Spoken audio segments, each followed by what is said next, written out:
Alright guys, so today we're going to take a look on how to remove valves on your Chrysler 4.7 V8. So, if you're going to do work on your head, replace one thing, you replace them all. I don't recommend you go and replace valves every freaking 10,000 miles because they are expensive as hell.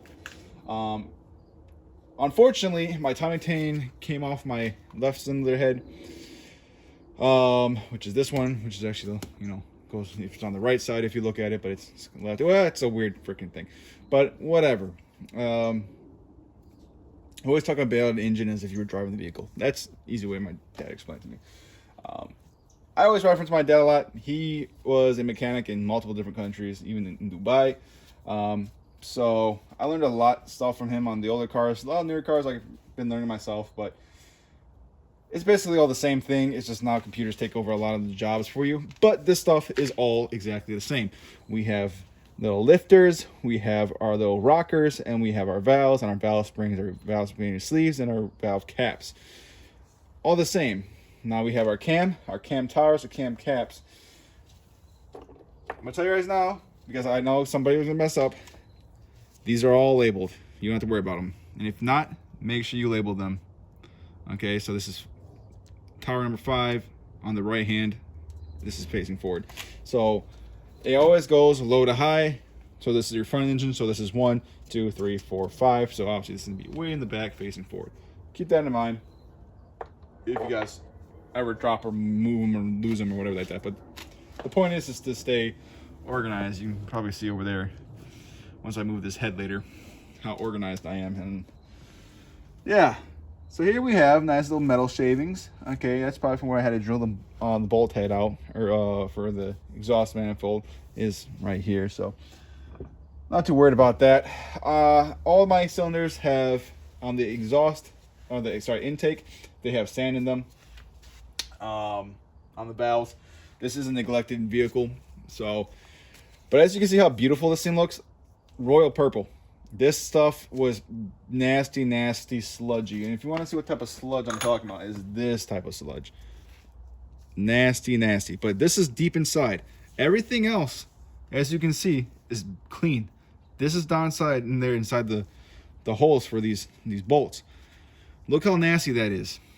Everything else that was touched by royal purple, clean. So I highly recommend royal purple. If you buy a new vehicle, from day one, after the 500-mile break-in, do the oil change, royal purple. Do not deviate. A lot of people, oh, don't run detergents. No, detergents helps keep everything clean. And if you start from day one, I've done that in my Trailhawk, not a single problem, and it runs great. But yeah, anyways, so you can see, as well as the fuel ejector treatment, we have the exhaust right here, very nice. The top, very nice as well. Here's the intake, very nice. Just saying, but the fuel injector cleaners, they look great too on the tips. So, all right, let's take these off. Now you can use this, all right, but it'll take you about 15 minutes per cylinder, or well per tower. So it'll take you 30 minutes per cylinder. Save yourself money. Don't spend $10 on this. Spend 40 bucks and get this. I'm gonna show you the picture of it so that you can actually see what I'm looking like there. $49 from Harbor Freight. This is basically more or less what a remake of a professional tool. The one that you would do if you're just simply changing out your cam and your rockers, anything, not changing your valves, is, well, you would have the hose that go into your little spark plug right here, and you would pressurize the cylinder and keep those valves closed. Then it's made by Lyle. You basically just go in here, you pinch it closed, you remove the tower locks, you take it out, and you're able to replace the springs and everything without dropping a valve into the cylinder. Again, that only works if your valve seats haven't fallen. If they have, then you're not going to seal, and yada. Boring stuff. Let's do this already. So we're going to have this set up for the V8. This is going to do it. So we're going to go, this is about 3 inches from here to here. And then this is bottomed out with the smallest connector. We're going to come over here. The valves are always staggered. and they're closest to what they do. So this is your intake. So this is your intake valve. This is your exhaust side. And that's your exhaust valve. The exhaust valve is the smaller of the two. And yeah, so we're gonna work on our intake right now. We're gonna simply put this over our little tower. Let me see if I can zoom in and show you a better thing what I'm talking about here. All right, see right here? See that little bump right there? We're gonna put this thing right over it. All right, and then we're gonna put this in the center of our valve. Okay, once we're in like that, we're gonna go ahead and just squeeze them closed. All right, from there, you can go ahead and take this so you guys can see. Sorry, motion sickness people. There we go, that's a beautiful shot. Since these didn't exactly fall off right away, I'm gonna take my pick and just kind of flick them out of the way. There we go, there's that one.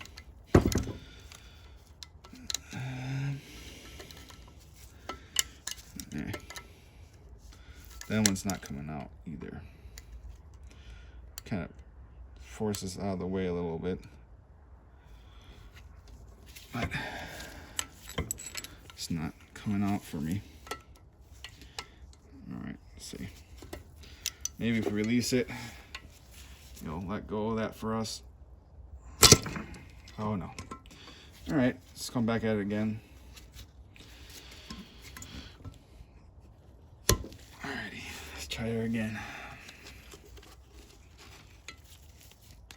Sometimes these do get stuck on there. You're supposed to use a magnet, but these were stuck. I could tell after taking all these valves out. All right, then from there, you're gonna simply kind of pull out, but gently, and kind of pull it towards this thing so the cat doesn't go flying. Like that. All right. Very nice. So from there, I like to hook that in my pocket and pull out the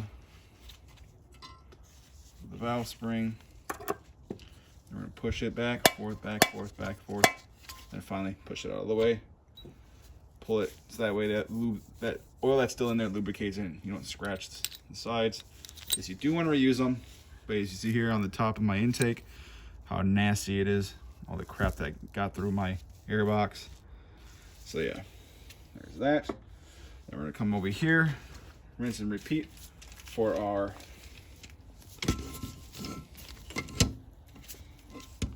exhaust valve. Okay. It'd actually help if you do it from the other side, but you can. Okay, we have another one that's, there you go. These little suckers right here, constantly trying to get stuck on me now. There we go. So we're taking here with our little magnet. Get it from this side, get that one. They can come on this side. Oops. And get that one out. And then, simply again, just I'll reach around you guys. There we go. Get that tool out. Okay, pull these out. Back and forth, back and forth. Okay. And as you do these, if you want to check too your seal, you can. They'll make a little pop noise. All right, and then we got our last two. I can just again move you guys. Sorry, I'm recording my phone. I'm trying to beat the memory. Oh, you're out of memory. Like, what are you talking about, dude? I have nothing on my phone except baby pictures. I can't say that for everybody. Shit, let's be honest. We all can't say that with a straight face at some point of our life. Alrighty, there we go. Come over here with our little pick, break them loose, and got the one. Like, once you get a hold of how you're gonna do things and you've done it. Oh, don't wanna knock my Chinese beer over. All right. Oh, yeah, all those shavings.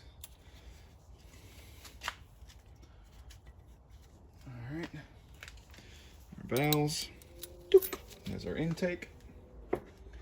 And then move these out of the way for our, oops, see, like I just knocked over my cam caps. Take our pick, knock them loose.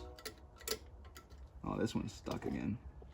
You little cheeky. There we go. There's that one.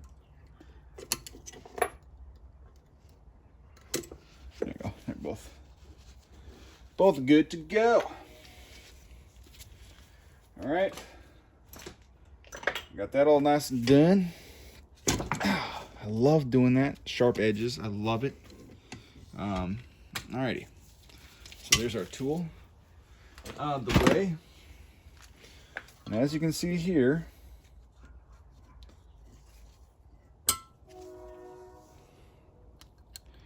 we got all of our valves off.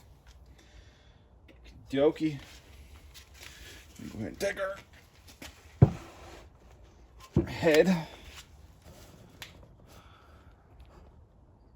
And as you guys can see, I'm talking about how organized. Now I know for a fact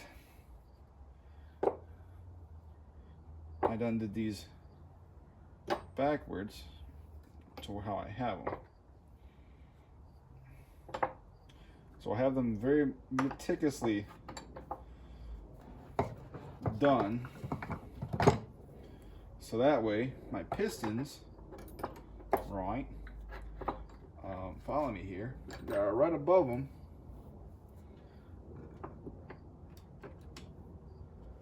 Or you got 1, 3, 5, 7, 1, 3, 5, 7.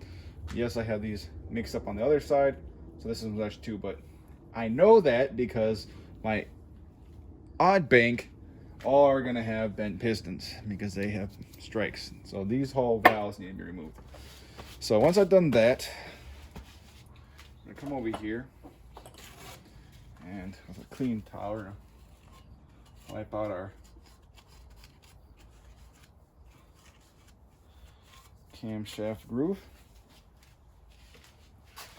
We're gonna take our camshaft, sit her back down there. The longer camshaft always goes on the left head.